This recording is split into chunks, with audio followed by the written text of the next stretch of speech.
Welcome to From Caving In to Crushing It, the podcast for those who find themselves immersed in adversity and choose to write their story instead of having others write it for them.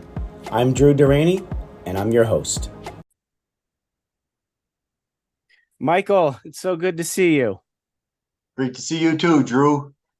I'll tell Appreciate you having me on here. Oh, it's my pleasure. And I tell you, every time I speak with you, I come out with one thing, well, more than one thing, but at least one thing that I'm like, wow, that was awesome. So I will expect a lot out of you on this one, since we're going to be on for about 20-25 minutes. So here we go. All right. So I, in this podcast, my mission is really to get to the crux of how somebody is defined, what defining moment in their life kind of hit them upside the head and said, hey, there's a better way to live, and I'm going to find it. And I know some of your story. I don't know all of your story. I know it's a good story, and I admire who you are and where you are right now. And I know that didn't take a straight line to get there. So if you're willing and able, go back as far as you feel necessary to get to that point that helped define you to who you are right now. All right. Well, I'll go back when I was a young lad. I'll go back to my teenage years, and always doing little odd jobs, whether it was mowing lawns. I'm from the East Coast of Canada, so we were shoveling a lot of snow. I was doing newspaper routes. I was helping start newspaper routes. So early mornings, before school, after school, I always had something to do, and just making pocket change. Working at the bingo halls in the evening time, selling pop and chips and cigarettes and all that type of stuff. But I never had no real goals as far as school went.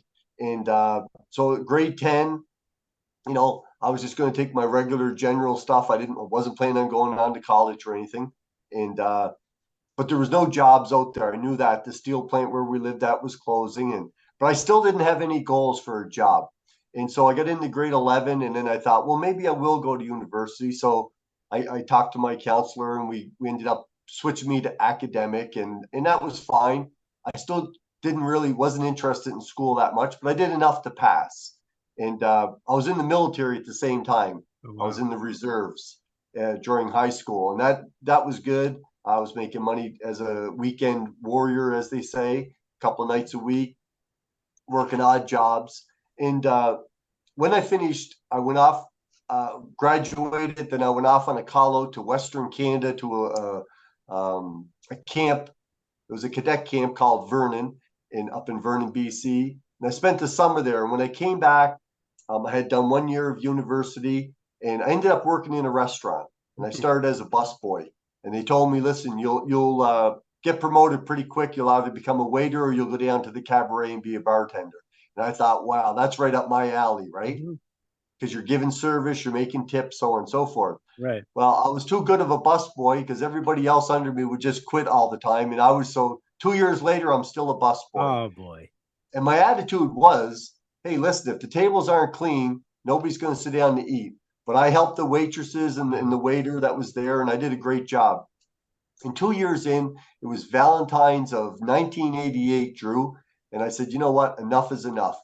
And I ended up putting my resume in, or my resignation in the next day. I gave them 2 weeks, and they're like, oh, no, we'll put you in the kitchen. We'll give you another job or whatever. And I was like, no, this is it.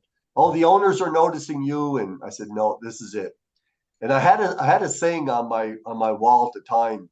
It said, we the willing are doing the impossible for the ungrateful. We've done so much for so long with so little. We're now qualified to do anything with nothing. And, wow. And I had that on my wall for probably a few years. And at that point, it was just a turning point where I said, enough is enough. And so I quit, and I started beating the pavement, basically looking for a sales job. Okay. And I was knocking on doors. I was 22 at the time, Drew. Nobody was interested in hiring me. Just a young kid. Had no experience in sales. And anyway, I ended up that I seen an ad in the paper, and I answered an ad for a company called Electrolux. And it was, at the time, they were looking for someone to shampoo carpets. So I went in for the interview. It was in March. Ended up going back shortly after for another interview, and 10 days later they hired me. Basically, March the 18th, I was hired. Wow. And I was given a vacuum cleaner, a shampoo, and another gentleman who didn't have a car. And we went out, started knocking on doors. And he Wow. lasted maybe 2 to 3 days. And I just kept at it. I knew I had a good product, started shampooing carpets. It was 10 days of morning till night before I actually made my first sale. I still remember where it was at. My aunt actually lives in that house today.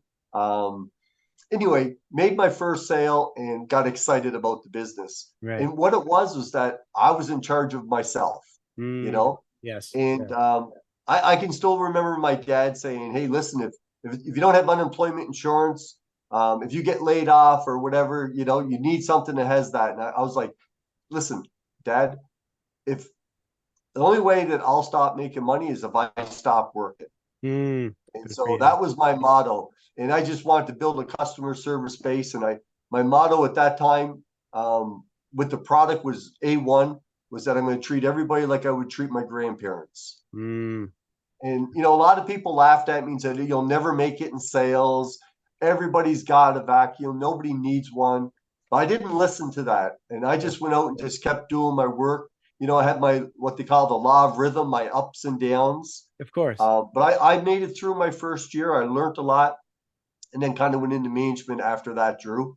So, I've been with that company for 35 years now. But, that was a turning point for me. I started with Zig Ziglar was the first person who actually, when it came to the sales, I picked up one of his books. I would read it Right. every night when I got home. And then Les Brown and Jim Rohn and a number of different mentors. Um, but I really started setting goals at that time. And Okay. before that, I mean, other than sports and that type of stuff, I really didn't know anything about goals. Okay. And so I started learning more and got really into the personal development side of it, started working with other salespeople, teaching and training, taking them out. And, overcoming the paradigm, Drew, as you've heard me talk about, the paradigm Yeah, is our belief system. And absolutely. luckily for me, I didn't listen to some of those people because their belief was I couldn't do it, but that Yeah. wasn't my belief. There were a lot of And messages like that, and you turned those away, thankfully. you Yep. turn them away. Yep. And so, I learned a lot from working with other people because, they would be interested in starting what I did, but then their family, they'd go home and people would tell them what I was told. Hmm. Everybody's got a vacuum. No one's going to buy one. You'll never last. And so a lot of people ended up, not doing the business because of what other people had said. But That's there was unfortunate. those that did, Hmm. and so I had a sales force, and we taught and we trained, and I learned what the paradigm was about. And I always used to say the hardest door to get through was my car door because, you got to get out and you got to knock on doors, but your mind will tell you all kinds of different excuses why you can't do it. Right. And you could be driving for a while, and, I've had those days, but yet I knew park my car, get out and take action and start doing it. And so I learned how to do that. And the same when we started getting into telemarketing. So that was pretty much the business side of it. I went and I operated my first store after 2 years. A few years after that, I had 4 stores that I was operating. And then it came around 2000, and I had, some really great years. We won the National Sales Cup in 1999, which Hmm. is like it's equal to winning the Stanley Sales Cup. Wow. 500 stores, you're the number one in North America. So it was big. But, in 2003, my mom was diagnosed with cancer. Oh, I'm sorry. Okay. Yeah, thank you. And that was a turning point. Right. And there were some changes going on in the company at the time. And you know what? I took 6 months off, Drew, and I said, I'm going to spend it with my mom and dad, Of course. help out where I can. And anyway, she was a trooper. She ended up passing in 2005. I'd say she transitioned out of her body. Yeah. I think I watched her as she left, Yes. And she's because I still with looked you. up. Yep. Yeah, for sure.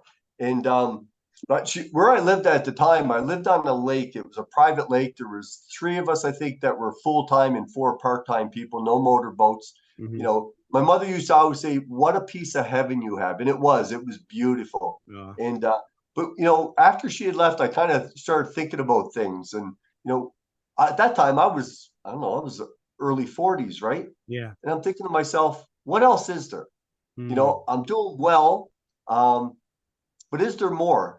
And I started thinking like a bigger picture. And Mhm. so I thought, is there something out there for me? So anyway, I ended up calling the gentleman in Toronto, Richard. I said, listen, is there a franchise available? And he said to me, he said, Windsor, Ontario is thinking about selling. And I got the map out. Now I'm in Nova Scotia on the east Okay. coast of Canada. Right. I've Right. traveled a lot, but I've never been to Windsor. I got the Okay. map out and I looked at it and it said Toronto, London, Windsor, and then Detroit. Like we're a border Oh, city like with right Detroit. board. Okay. All right. Yeah. And so anyway, I made a few phone calls. In August of that year, I came up to Windsor for a week, and it was just amazing. I love the weather is totally different. It's a really warm climate here. Hmm. Winters are a bit cold, but nothing compared to the East Coast. The people were great. The vegetation was amazing. So anyway, I came up for a week. I went back home and I packed up my car in September and I had drove back up. You Now, did. when I Okay. went back home, my paradigm kicked in, Drew.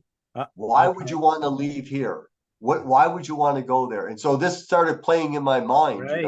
Right. and even friends of mine, like they would say, well, why are you doing that? Why would you go there? What you got a life right here. And I kid you not, I made that decision because I said to myself, I know there's more out there for me. Yes.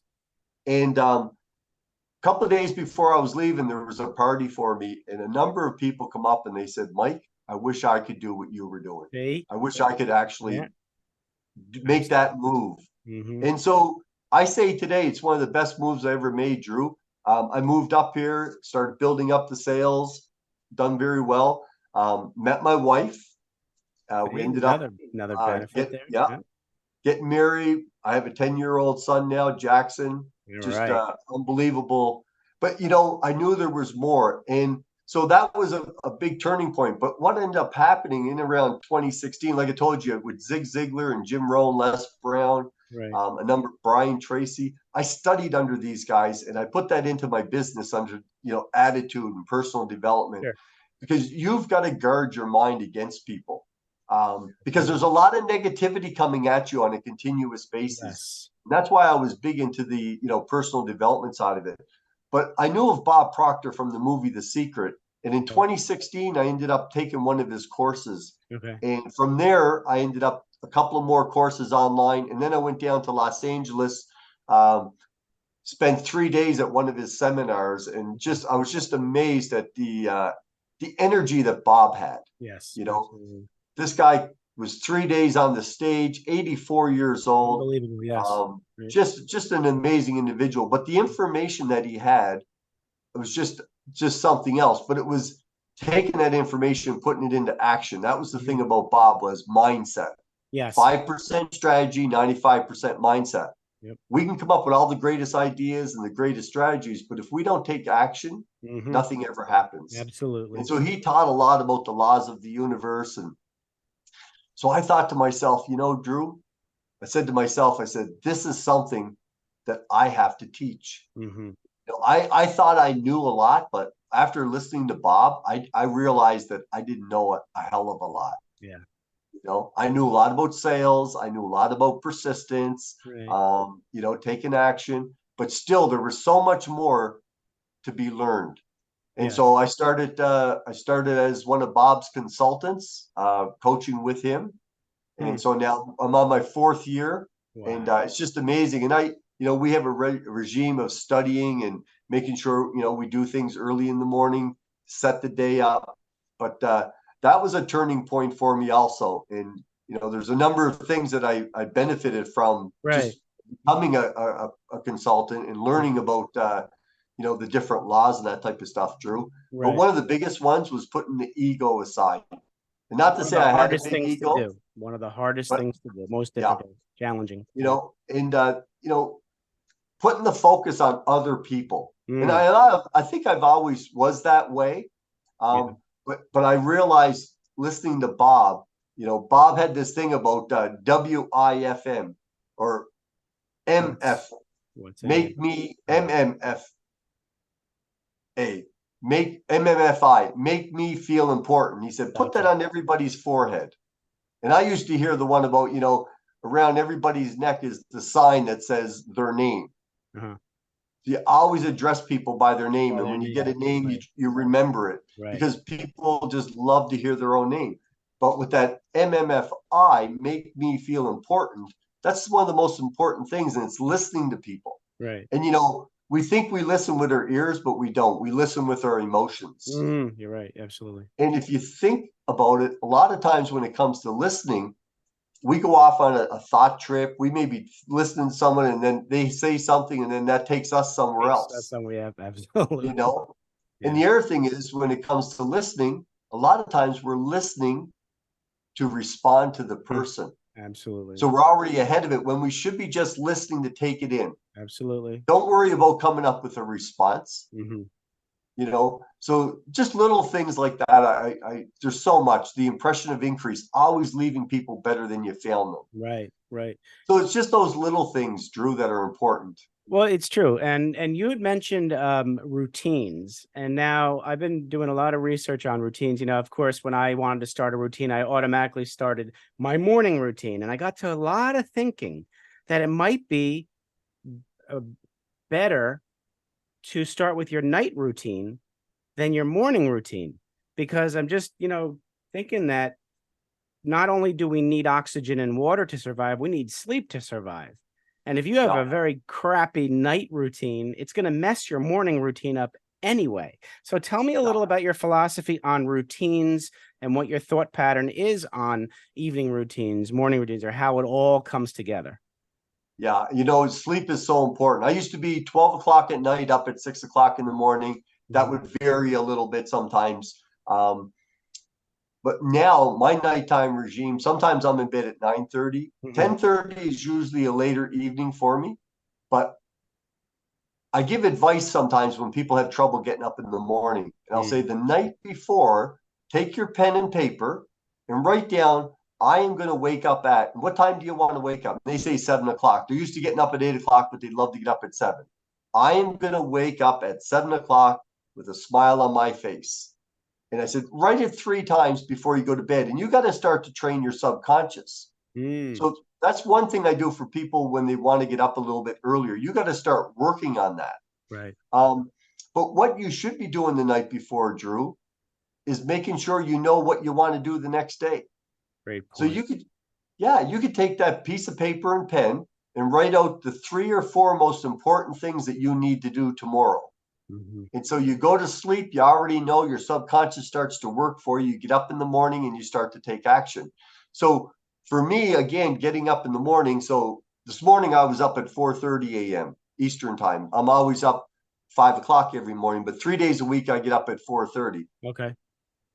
But I'm on a 6 a.m. Success Club call Tuesdays, Wednesdays, and Thursdays. So 6 o'clock to 7 o'clock, we have a group on our call, 6 a.m. Success Club, and we study different things. Right now we're studying Psycho-Cybernetics by Maxwell Maltz, a phenomenal book.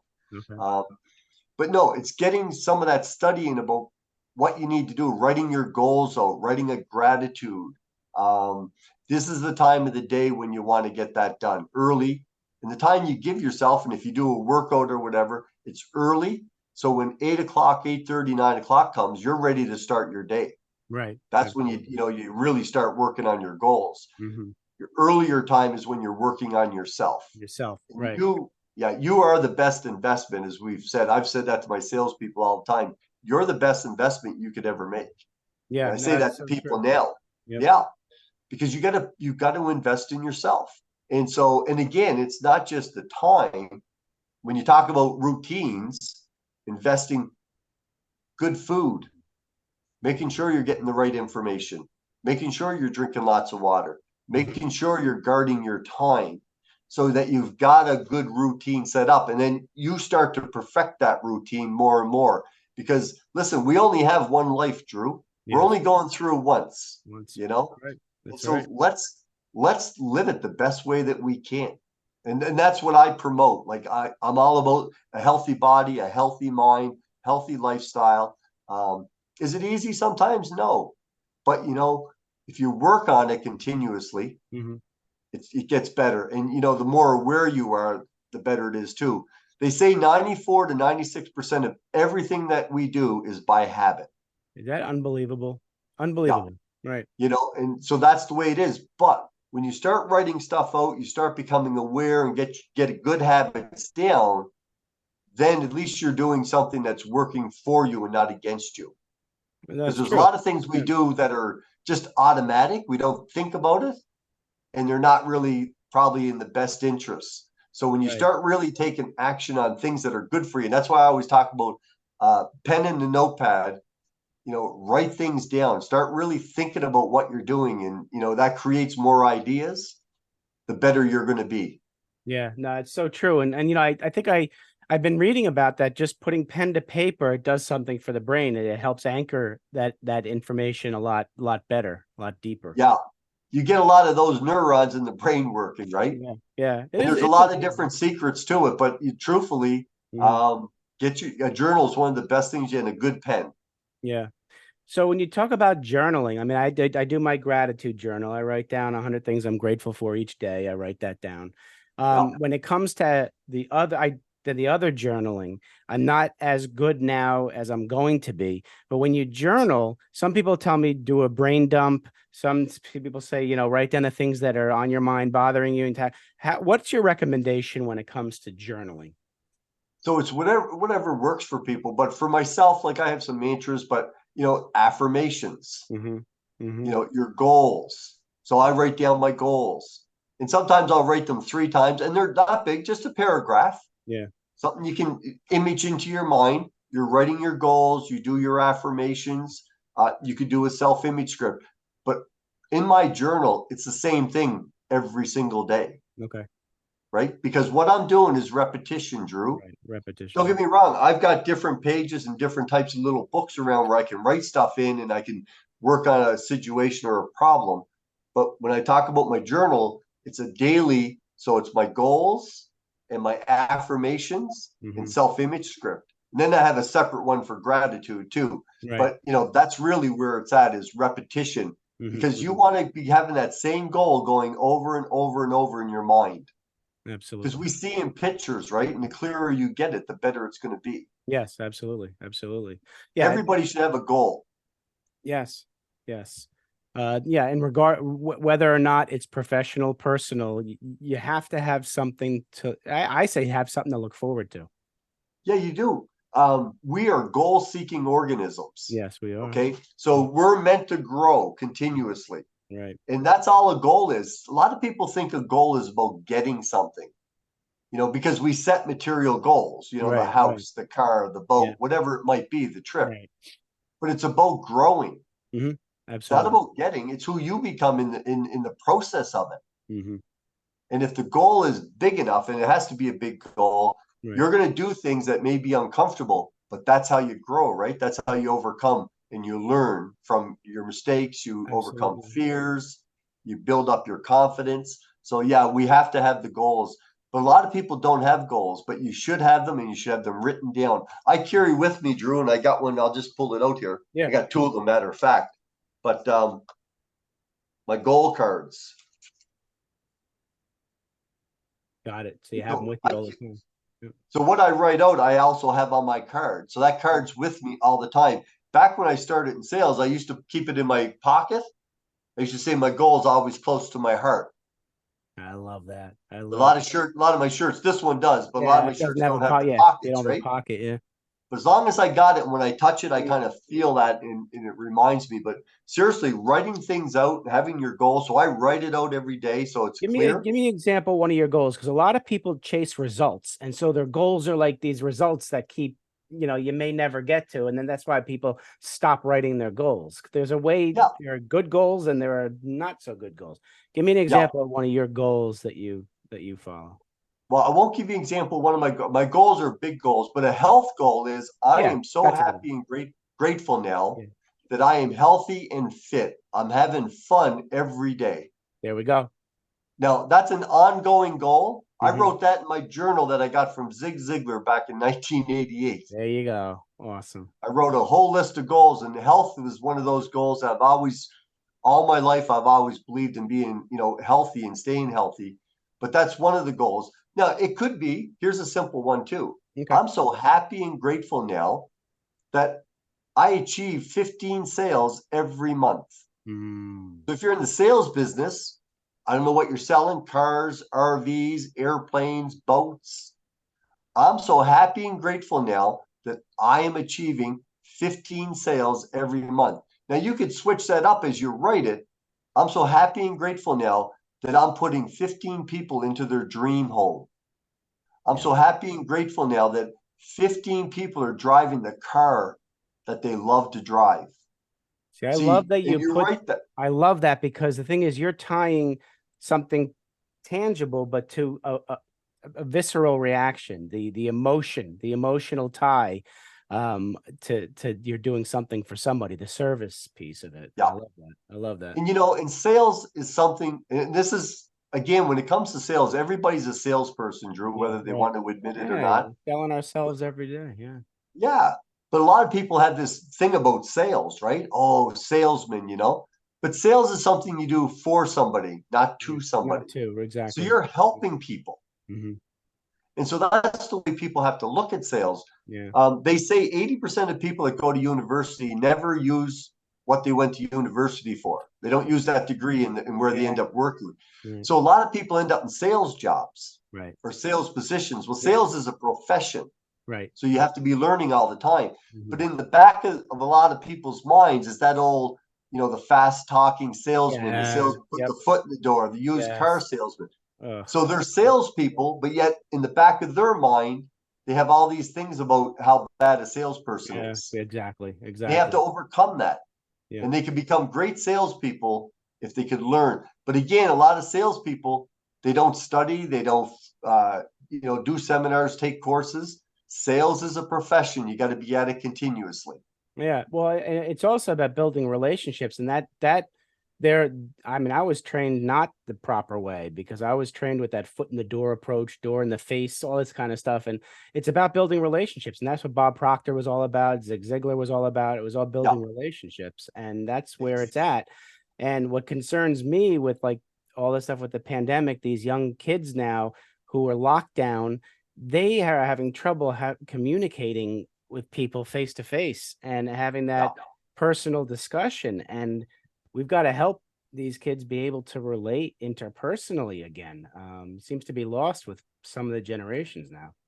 You're so right, Drew. And there's different things that we look at there, but I want you to think about this, and for your audience, Hmm. we're humans, but we have hearts, and we're heart to heart, our Hmm. subconscious, right? Hmm. You know, we got the conscious level, but there's also the subconscious, the heart to heart, Absolutely. Yep. how people are feeling. And what's going on today. There's been a lot of trauma. I mean, yourself what goes on out Absolutely. there. They say 60% of the people have gone through some form of trauma. Hmm. Okay. Then we went through this pandemic, which Hmm. probably added even more to Oh, it. absolutely did. Yep. And we're in a society where yes, we have these devices, and a lot of people are kind of hooked onto it. Yep. But we got to get back to more face to face. We got to take a stand sometimes, even with our children, Yeah. on how much screen time they should be having, Absolutely. because Absolutely. this eyeball to eyeball is the best. It is. It is. And if we It's lose that, or kids lose that, yeah. they're losing a big part of society, or what's going to help them in society. Yep. And there is a good subset, a large subset of these kids who are realizing that because like with my kids will come to me and say, Dad, I'm having trouble with, they're because I've always been one to want to tell them, you gotta tell people how you feel. And we gotta knock that stereotype that boys or men, shouldn't ask for help. I am so sick of hearing that. So I know. I know. I'll tell you. We all can ask for help. We all need, listen, there's nothing wrong with it, right? But again, Mhm. it's part of how we're brought up, right? It is. It is. I can do that. It is. I don't need any help. Yep, absolutely. I'm strong. Hey, it's a strength to ask for help, everybody. So I could sit with Michael for hours. I want to ask you a couple questions, and then we'll wrap it up. Let the audience to find, learn how it's easy to find you. So I want you to. You're sitting down with young Michael, 7 to 10 year old young Michael, and he asked you to give him some advice about life. So, what are you going to tell your younger self, 7 to 10 year old Michael, about life? Yeah, talking to myself when I was 7 to 10 years old, my dad used to say, man, you're going to go through the school of hard knocks. That's what he used to say to me, Drew. Yep. But I would say to that young Michael, listen more, pay attention, just listen, give other people a chance. Don't worry about thinking that, you know it or you can do it. Even though you're young, just listen more, accept help. That's probably the biggest thing I could say, Drew. Okay. So young Michael's going to listen and accept help.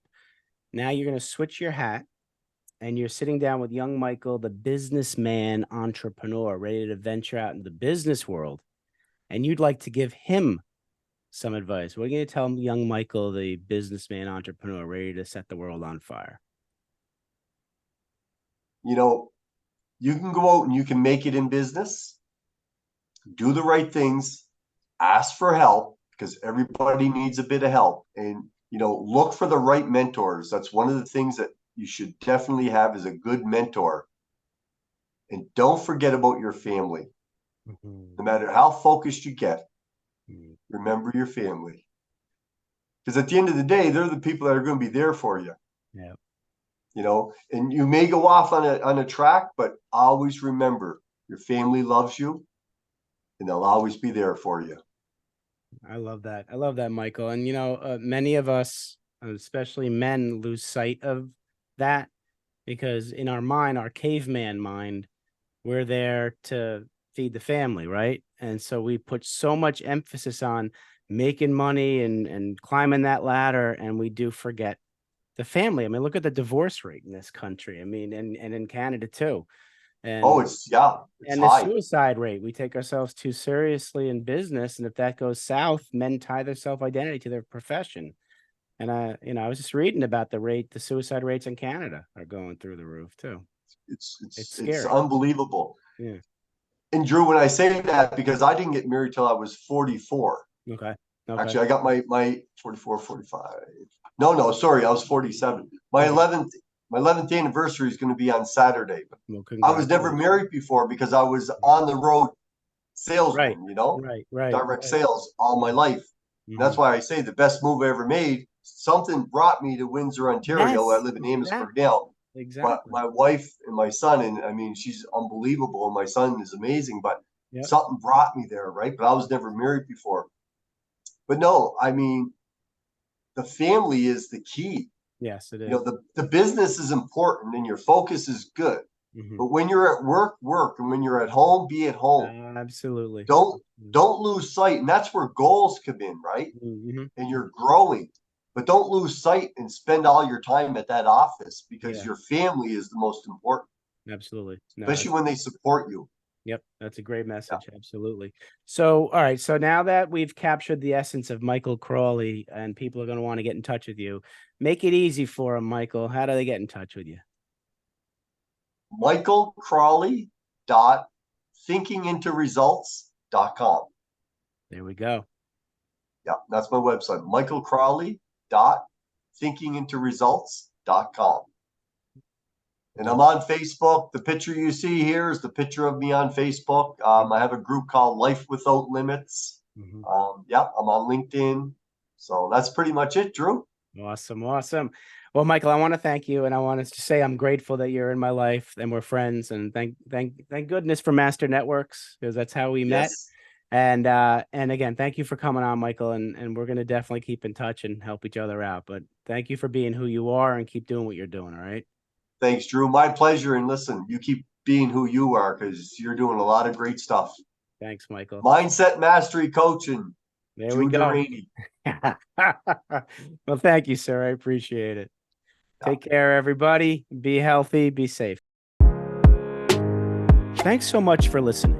If you enjoyed the episode, please subscribe and give us a review to help others find it. I'd like you to answer this question. Are you living the life you want to live, or are you living the life others want you to live? I'd like you to think about that for a second, because I strongly suggest you live the life you want to live. If you want to learn more about what I stand for and my services and how I'm able to help many men get out of their own way, please go to my website at www.profitcompassion.com. Feel free to also email me at drew@profitcompassion.com. I'd love to have a conversation with you. Take care of yourself and choose to write your own story instead of letting others write it for you.